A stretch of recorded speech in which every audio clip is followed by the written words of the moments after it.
সুমনার রান্নাঘরে সবাইকে স্বাগত। আজকে একটা নতুন পিঠে বানিয়ে দেখাবো, আম পাটিসাপটা।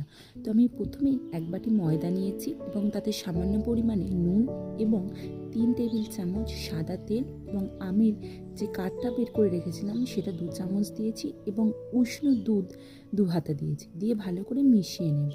ঠিক ব্যাটারটা ঠিক এই রকম হবে। অন্যদিকে 1 লিটার দুধে পরিমাণ মতো আখের গুঁড়ো এবং 2 চামচ মতো বাসমতি চালের গুঁড়ো, সামান্য এলাচ গুঁড়ো দিয়ে ক্ষীরের মতো একটা পুর বানিয়ে নেব।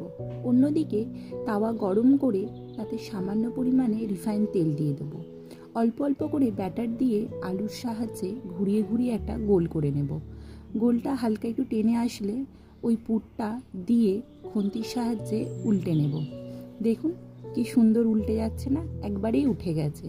তো আমার আমের পাটিসাপটা রেডি। বাকিগুলো বানিয়ে নেব। আপনারা একবার অবশ্যই বাড়িতে বানিয়ে দেখবেন, আশা করি ভালো লাগবে।